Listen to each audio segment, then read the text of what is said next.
박수정의 뉴스 정면 승부.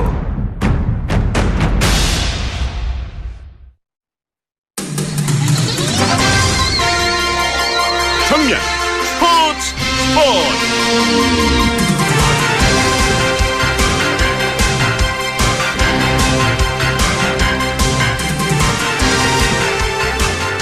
네, 스포츠 정면 승부 시간입니다. 중앙일보 박민 기자와 함께합니다. 안녕하세요. 네, 안녕하세요. 예, 지금 야구 대표팀 관련한 기사들이 많이 나옵니다.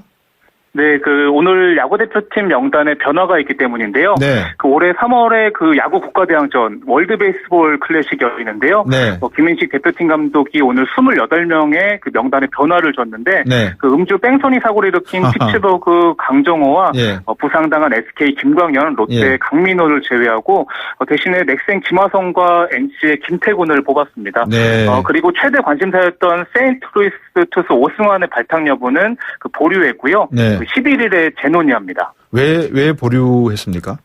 네, 오승환 선수가 사실 진해 원정 도박 혐의로 벌금형을 선고받았는데요.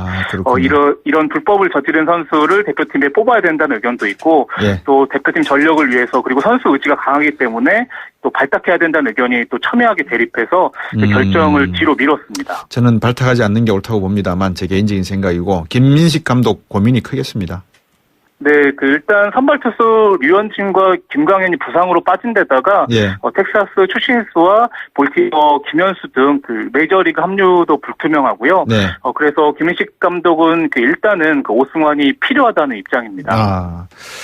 필요해도 앞에서 말씀하신 그런 내용들이 있기 때문에 모든 것이 다 그런 식으로 이렇게 유야무야하게 되면 결국은 교육 문제까지 너무 좀 확장적이지만 안 좋을 것 같아서. 자, 네, 축구 소식으로 한번 가보죠, 예. 잉글랜드 프로축구의 기성용 선수 좋은 소식이 있습니까? 네, 스완지시티 미드필더 기성용 선수가 네. 오늘 크리스탈 팰리스와의 프리미어리그 경기에서 네. 풀타임을 소화하면서 2대1 승리에 기여했고요. 네. 오늘 또 스완지시티의 새로운 감독 클레멘트 감독이 선임이 됐는데 네. 또 기성용 선수가 새로운 감독 앞에서 좋은 눈도장을 찍었습니다. 그렇군요. 요즘 잉글랜드 프로축구에서 이 노장 공격수들이 상당히 매장할 중이다 이런 이야기가 들리는데 어떤 겁니까? 네, 맨체스터 유나이티드의 36살 공격수 이브라이모비치 선수인데요. 네.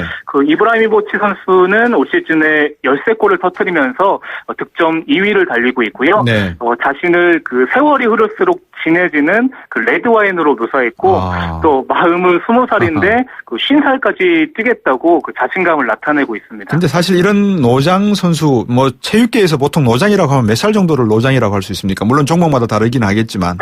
네, 종목마다 말씀하신 대로 좀 다르고요. 네. 축구 같은 경우에 특히 공격수 같은 경우에는 네. 또 아무래도 30대 중반 정도가 되면 일각에서는 또 환갑이라 표현을 할 정도로 그런 표현을 하는데 또 이 선수가 이걸 이겨내고 또 당당하게 득점 2위를 달리면서 또 세계적으로 화제가 되고 있습니다. 그러면 자기 관리가 철저하다는 이야기네요. 네, 맞습니다.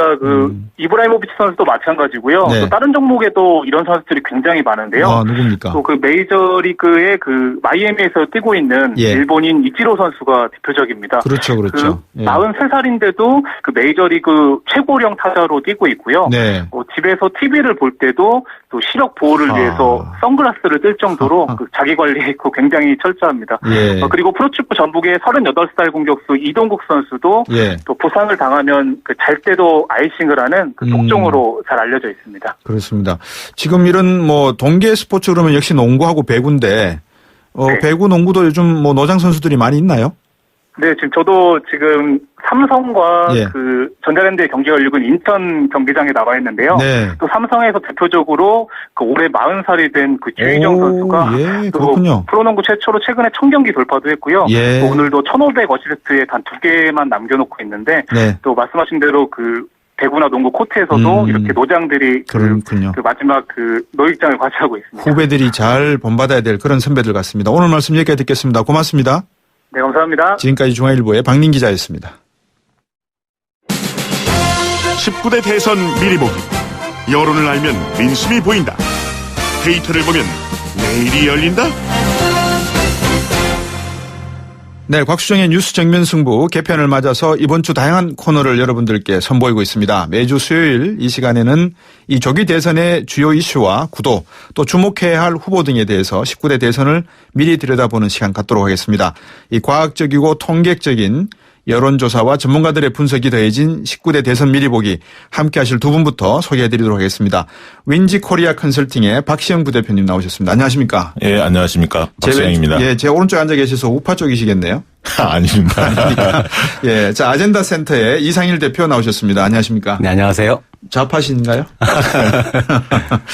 자, 이 스튜디오에서 제가 지금 왼쪽 오른편에 앉아 계셔서 제가 우스갯소리로 좌우라 이렇게 표현을 했는데 우선 두 분에 대한 소개를 좀 해드려야 될 것 같습니다. 제가 19대 대통령이라는 책도 읽었는데 한 분은 노무현 정부에서 또 한 분은 이명박 정부에서 여론조사 관련된 일을 하셨다고요. 먼저.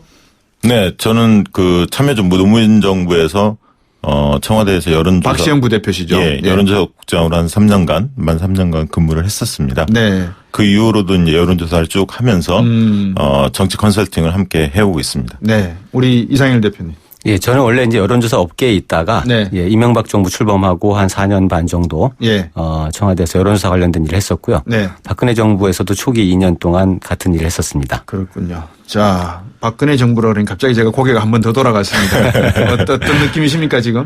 글쎄요, 지금 워낙 뭐 큰 사태를 만들어서 예. 국민적 지탄을 받고 있어서 참 어떤 느낌을 말하기조차도 조금 그렇네요.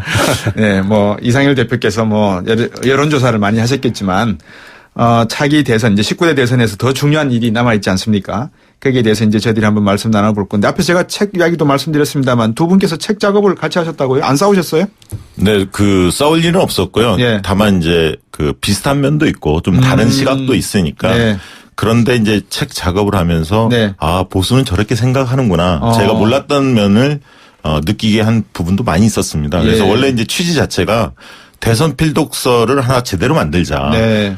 민심에 기초하면서도 여의도 정치도 이해를 하는 사람들이 좀 대선의 맥을 짚었으면 좋겠는데 그런 책이 많지 않아서 네. 저희가 용기를 내서 도전을 했고요. 네. 그다음에 진보와 보수의 다른 점과 같은 점 예. 이런 부분들을 많이 다뤘습니다. 그래서 이 책이 네. 감의 정치에 의존하는 정치는 이제 미래에 희망이 없다고 봅니다. 데이터에 기초한 정치가 희망이라고 보는데 네. 그런 측면에서 대선 후보들이나 주요 정치인들도 많이 읽었으면 좋겠습니다. 제가 그 책을 하루 만에 다 독파를 했거든요. 너무 재밌어가지고. 예. 560페이지인데. 560페이지 두꺼운데도 불구하고 재밌어서 왜냐 그러면 이렇게 챕터 장별로 주제를 잘 정해 놓으셔가지고 네. 제가 관심이 이거였습니다. 오늘부터 이제 매주 수요일 이 시간에 2017년 대선 데이터를 기반으로 해서 두 분께서 말씀을 주실 건데 오늘 첫 시간입니다. 무슨 얘기부터 할까요? 우리 이상일 대표님 말씀 주실까요? 뭐 아무래도 이제 관심 모은 부분이 지금 신년이 되면서 각 네. 언론사들이 여론조사를 해서 대선 네. 주자 지지율 발표를 했는데요. 네. 어떤 신년 여론조사에 나타난 특징이라든가 뭐 이런 부분들 먼저 한번 짚어보면 재밌을 것 같은데요. 제가 지금 이 뉴스에 나온 대선 여론조사 이래서 중앙선거 여론조사 공정심의위원회 홈페이지에 나온 내용을 들고 있거든요. 여기에 지금 전체 기관들이 8기관들이 대선 주자 여론조사를 했더라고요, 보니까. 예, 그 언론사로 치면요. 저희가 네. 조사한 바는 12곳이 조사 발표를 했습니다. 언론사는. 그러니까 예, 이제 언론사. 두 군데씩 되어 있으니까. 아직 이제 등재 안 한 데들이 있는 모양인데요. 네. 예. 어떻습니까? 어떤 뭐 대선 구도의 특징이라든지 또 여러 가지 뭐 내용들이 어떤 뭐 좀 요약해 주신다면. 예, 몇 가지 요약을 드리면 일단 네. 자세한 결과는 네. 그 중앙선거 여론조사 공정심의의 자료를 좀 참고하시면 좋을 것 같고요. 네. 발표된 12곳의 언론사 결과를 평균 한번 내봤습니다. 네. 평균을 내봤더니 예. 다자구도에서는 문재인 후보가 반기문 전 총장 한 5%포인트 앞서는 것으로 네. 그렇게 조사됐습니다. 신뢰 구간이 있었죠. 어떻게 되는 네, 거죠? 그렇죠. 이때는? 예. 플러스 마이너스 3.1%. 그러니까 뭐 신뢰 구간 안에서 안에서 나오는- 오차범위 오차범위 안에서 예, 나오네요. 그렇습니다. 예. 그래서 문재인 뭐 24.4 평균을 내보니까 네. 반기문 19.5, 이재명 12.1, 안철수 5.7, 네. 1강 2중 구도가 지금까지는 현 네. 판세인 것 같습니다. 네. 이걸 들으시면서 참고하셔야 될 게 청취자분들께서 아직 뭐 대권 선언을 발표하신 분들도 안 계신 분들어 또 많은 분들이 이런 설문에 안에 들어가 있지 않은 부분도 있지만 그래도 유력하다고 생각되는 부분들을 중심으로 해서 이렇게 했으니까 감안해서 당신들께서 이제 지지하는 분들이 안 계신다 하더라도 참고하시면 될 것 같습니다. 방금 말씀하셨는데 이제 다자구도에서는 역시 문재인 대표다 이렇게 말씀하셨는데 부동층이 어느 정도 됩니까? 부동층이 25%로 조사가 됐습니다. 그러면은 뭐 이상일 대표님. 예, 뭐 일단 부동층의 규모는 아마 뭐 조사마다 조금 편차가 있을 텐데 네. 그리고 이제 선거가 임박해질수록 줄어드는 특성이 나타나는데 네. 일단 신년 여론조사에서 아마 가장 주목받은 부분은 네. 전체적으로 이제 지난 연말까지 흐름에서 그 네. 특히 이 최순실 게이트 탄핵 정국 이전에 네. 그 반기문 전 총장이 이제 여론조사상 상당히 우세한 흐름을 보여왔는데 그렇죠. 그런 것도 이제 어떻게 새해 들어서 나타날 것인가 이 부분에 한번 관심이 집중됐는데요. 네. 지금 이제 뭐 통계 평균치를 말씀해 주셨습니다만 네. 뭐 다자구도나 양자구도를 상정한 것도 있었고 네. 삼자구도도 있었는데 거기에서 대체적으로 그 문재인 전 대표 쪽 지지도가 좀 올라간 흐름들 그리고 반기문 전 총장은 이제 그 전보다 조금 떨어졌죠. 이런 네. 어떤 초의 어떤 흐름들이 이제 이게 얼마나 의미가 있는 것이고 네. 또 이게 어떤 흐름으로 이어질 것인지 아마 여기에 좀 관심 집중됐던 것 같고요. 네. 그런 어떤 이제 지지율의 등락의 원인들 이런 부분들을 조금 살펴보게 되는 그런 계기가 된 것 같습니다. 두 전문가들께서 보시기에 그러면 반기문, 문재인, 안철수 아니면 반기문, 문재인 어떤 가능성이 더 크다고 보십니까? 지금 3자구도 가능성이 저는 더 크다고 보는 편인데요. 우리 박시영 대표께서는. 예, 그런데 1위와 2위의 격차가 네. 양자구도든 3자구도든 네. 동일하게 10%포인트 정도 네. 문 후보가 앞서는 것으로 그렇게 조사가 됐습니다. 근데 이번 조사에서 가장 저는 재밌는 조사 결과를 본 거는 네. 중앙일보 조사 결과였는데요. 네. 중앙일보 조사 결과에서 각 후보별로 호감도 조사를 했었습니다. 네, 네. 근데 호감도는 항상 그 반기문 전 총장이 앞섰거든요. 예. 높았는데 이번 조사에서 호감도가 39%로 예. 그다음에 비호감도가 57.6%로 호감도가 많이 떨어졌습니다. 반기문 때리기가 효과가 있다는 거네요. 그렇죠. 발휘한 거죠. 발휘한 거네요. 예, 그렇게 보고 있습니다. 그러면 지금 민주당 쪽에서 나오고 있는 개헌 저지 파문 말입니다. 문건 파문. 이것도 결국 시간이 지나고 나면 문 대표 쪽으로는 조금 호감도 면에서는 좀 떨어지는 걸로 나올 수도 있겠네요. 그럴 가능성이 많죠. 일단 네. 지금 확고하진 않지만 이제 문재인 대세론 이런 표현들이 네. 나오고 있는데 지금 네. 이번에 아마 그 문건 파동은 네. 결국 과거에 이제 더불어민주당 창당 이전에 사실 한 차례 이 분당 사태 또 이게 있었는데 네. 그 당시에 이제 논란이 됐던 게 뭐 소위 말하는 친노 패권주의, 예. 친문 패권주의가 예. 있었습니다만 예. 이번에 어떤 문건 파동도 보면 이제 개헌과 관련된 입장들을 당의 공식 기관에서 네. 정리를 했는데 이게 당의 어떤 전체적인 당론과 관련된 연구들이 아니라 네. 뭐 문재인 전 대표 입장, 개헌 반대를 표방한 네. 문재인 전 대표 입장에서 이런 것들이 작성되고 네. 뭐 이렇게 됐다라는 얘기는 결국 당내 사당화 논란을 사실 일으킬 수밖에 없고요. 그렇죠. 그 속에서 네. 결국 이게 당이 전체적으로 민주적으로 운영되고 있느냐 이런 문제들을 다시 불러일으킬 거기 때문에 네. 아마 이런 것들이 이제 지금 뭐 그 초반에 이제 우세한 흐름을 타긴 했습니다만 더불어민주당 내에서도 네. 다시 한번 그 상당한 논쟁을 불러일으키면서 약간 균열 가능성도 좀 열어놓지 않겠나 네. 그런 생각이 듭니다. 왜냐하면 개헌에 대해서 지금 당내 다수 정치인들은 개헌이 필요하다는 입장이거든요. 개헌이 필요하다는 건 여론이 70%가 넘죠. 그렇죠. 여론도 그렇고 뭐 정치인들 대다수가 지금 개헌에 찬성하고 있는데 네. 개헌에 대해서 적극적으로 반대 입장을 표명한 건 지금 문재인 전 대표 한 사람 쪽이거든요. 아니, 문재인 대표가 개헌에 반대하는 게 아니라 개헌은 필요한데 대선 전에는 불가하다. 그러니까 대선 후보로서 본인 그 각 후보들이 개헌에 대한 입장을 담아서 공약화하는 것이 현실적이지 않느냐 그렇게 생각하는 것 같습니다. 네. 저는 이제 문재인 대표가 이번 사건을 위해서 생채기를 좀 입을 것 같고요. 네. 일단 그런데 문재인 대세론 있느냐? 저는 대세론이라고 얘기하기에는 아직은 이르다 그렇게 보고 있고요. 다만 대세론으로 점차 시간이 흐르면 흐를수록 갈 가능성은 높다. 그래서 저는 대선 고지 7부 능선 정도는 문재인 후보가 넘지 않았나 이렇게도 예측을 하고 있습니다. 네. 저는 그런 부분에서 사실 이 문재인 대세론이 아니다 맞다 이런 논란이 있습니다. 어쨌든 지금 1위를 달리고 있는데 이런 흐름들을 더 강하게 유지시키고 결집시킬 수 있느냐 없느냐라는 그런 문제가 자체가 결국 문재인 후보와 전 대표와 그 진영 논리 안에 숨어 있지 않나 싶은데요. 네. 예를 들어서 개헌에 대한 부분들도 개헌의 필요성에 공감을 한다면 네. 논의 자체를 막을 이유는 없다고 보거든요. 그리고 당 내에서도 예를 들어서 개헌과 관련돼서 본인의 입장이 다르다라고 하면은 네. 그걸 공론화시켜서 공개적인 자리에서 이야기가 되고 왜 지금의 어떤 상황에서 부정적인 입장을 취해야 되는지 뭐 이런 것들에 대해서 설득하는 그런 과정들이 필요한데 네. 이런 것들이 오히려 지금 보이지 않는 곳에서 이루어지면서 또 당을 뭐 일종의 개인적으로 움직인다라는 어떤 비판을 받아가면서 이런 것들을 그런 부분들을 제대로 극복하지 못하면 당내에서 예를 들어서 과연 이제 문재인 전 대표가 대권 후보로 이제 나서는 것에 대해서 전체로 동의할 수 있냐 이런 여론들을 네. 이렇게 결집시키는 힘 자체가 예. 약화될 수 있다라고 보는 거죠. 반기문 전 총장의 선택지는 어디로 보십니까? 삼지대에 갔습니까? 아니면은 어디로? 뭐 지금 여러 가지 시나리오가 나오고 있습니다만 예. 뭐 창당설은 뭐 현실적으로 이제 물적인 시간이라든가 이렇게 봤을 때 불가능하고. 현실화될 가능성 없다고 보여지고 예. 이제 제3지대에서 세력화를 모색하느냐 내지는 이제 현재 창당 작업 중인 개혁보수신당에 몸을 실느냐 두 가지 선택 중에서 아마 하나를 택할 가능성이 많아 보입니다만 예. 지금 이제 전체적인 그 전망들이 헌법재판소의 탄핵 심판 판결이 조기에 끝날 가능성이 많다 이런 관측이 나오고 있고요. 그리고 네.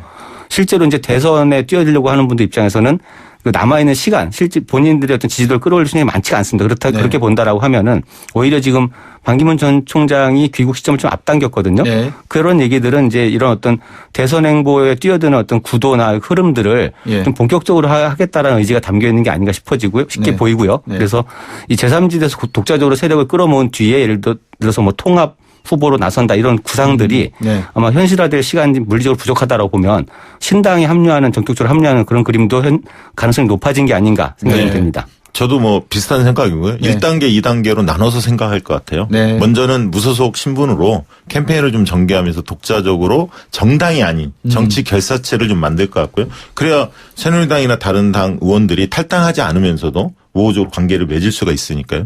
그리고 이제 설 연휴 때 그 여론조사 결과 굉장히 중요할 겁니다. 그렇겠죠. 그러니까 지금 정도의 문재인 격차가 한 10%포인트 났는데 이게 예. 만약에 더 벌어진다. 예. 이러면 출마 자체가 어려워질 수도 있거든요. 예. 그러니까 이제 고비가 1차 고비가 거기서 올 것 같고요. 네. 그다음에 이제 탄핵 심판 기일이 예. 2월 달에 이루어질 가능성도 배제할 수가 없기 때문에 말씀하신 대로 당 형태를 띠기는 어렵다. 그렇다면 둘 중에 하나일 것 같습니다. 빅텐트론을 추진하겠지만 네. 그 자체가 성사되기 어렵기 때문에 현실적으로 비박 신당인 개혁 보수 신당에 합류하거나 아니면 연대하거나 그럴 가능성이 높고요. 물론 국민의당에서는 반기문 총장을 오기를 학수고대하고 있습니다. 그러나 쉽지는 않을 거다. 그렇게 보고 있습니다. 빅텐트론을 말씀하시니까 정계 개편 시나리오로 돌아가서 이제 가서 안희정 충남지사가 손학규 전 민주당 대표에게 선배님 이제 정계 은퇴하시죠 했습니다.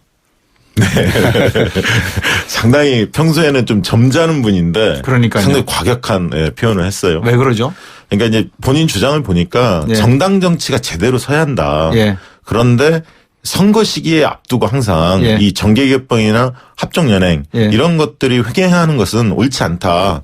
따라서 그동안 손학규 전 대표가 여러 가지 좋은 정치의 역할을 많이 하셨는데 예. 이제는 은퇴를 하시고 예. 후진들을 위해서 뭔가 역할을 하실 때가 아닌가 그렇게 충고하신 것 같습니다. 손학규 대표님 얘기 어떻게 말씀하셨죠? 이 빅텐트론을 지금 이야기하고 있는데 네. 뭐 사실 어떻게 보면은 이제 손학규 전 고문은 미리 탈당을 했는데 네. 뭐 그 이후에 이렇다 하게 지금 국민들의 주목받을 만한 어떤 움직임은 없었는데요. 네. 이번에 이제 빅텐트론을 얘기하고 있습니다만 이런 것들이 실제로 예. 야권의 전체적인 어떤 정치적 변화로 이루어지려면은 네. 뭐 개인적으로 이렇게 움직이는 것이 아니라 예를 들어서 이제 더불어민주당 내에서 그 동조 탈당 그룹이 생겨나고 네. 그런 속에서 예를 들어서 지금 더민주 내 어떤 문제점들을 적시하면서 뭐 제3지대 내지는 뭐 개헌을 고리로 한 어떤 연대를 이루어간다라고 했을 때는 네. 상당히 좀 파장이 있을 것으로 보입니다만 그렇지 않고 이제 뭐 모양새는 이제 국민의당과 어떤 손학규 전 고문이 이제 추진하는 어떤 그 기구 형태, 네. 모임 형태가 합치는 모습이지만 결과적으로 실제는 예. 개인이 만약에 뭐 그 국민의당으로 합류하는 모양새라고 하면은 뭐 빅텐트론이라는 이름까지 붙이기에는 그런 파장은 좀 적지 않을까 그런 생각이 좀 드는데요. 손학규 전 대표가 지금 22일 날 이달 네. 국민주권개혁회의라는 걸 발족합니다. 정당은 아니고요. 정치 결사체인데요. 네. 이게 발족이 되면 그 다음 수순은 국민의당에 들어갈 것 같습니다. 연대하는 거죠. 같이 들어가서 세력 대 세력 통합하는 과정을. 당대당. 예, 당대당. 그런 네. 형태를 띌 가능성이 많고요. 실제로 이제 그 안에서 이제 룰 싸움이 벌어지겠죠. 경선 룰을 그 안철수 후보와 네. 안철수 전 대표와 손학규 전 대표가 치열하게 경합하는 그런 예상을 해볼 수 있을 것 같습니다. 안철수 대표 철수하지 않을까요 또? 지금 아까 이제 대선 구도가 그냥 3자 구도로 다자 구도로 갈 거냐 양자 구도로 갈 거냐 이게 굉장히 큰 관심사가 될 텐데요. 예. 아마 다자 구도가 형성되려면 사실 안철수 전 대표의 지지율이 지금보다는 올라가야 됩니다. 지금 이제 너무 많이 떨어져 있기 때문에 네. 그런 흐름 속에서는 이제 이 독자적인 힘을 가지고 대선 레이스를 계속 고수하기가 어려운 국면에 처할 가능성이 많고요. 네. 그래서 이게 아마 그런 마찬가지로 서울까지 어떤 여론 흐름에서 어떤 반등의 계기, 반전 계기를 마련하지 못할 경우에는 뭐 그렇게 정말 철수 가능성도 있는 게 아닌가 생각이 듭니다. 설 연휴 말씀을 하셨는데 짧게 이번 뭐 첫 시간에 대해서 너무 두 분이 말씀을 재밌게 해주셔서 저는 좀 아쉬운데 대선 민심의 2차 분수령은 설 연휴다. 그렇다 아니다. 그렇습니다. 네. 오늘 말씀 여기까지 드려야 되겠습니다. 19대 대선 미리 보기 위지 코리아 컨설팅의 박시영 부대표 그리고 아젠다 센터의 이상일 대표 모시고 말씀드렸습니다.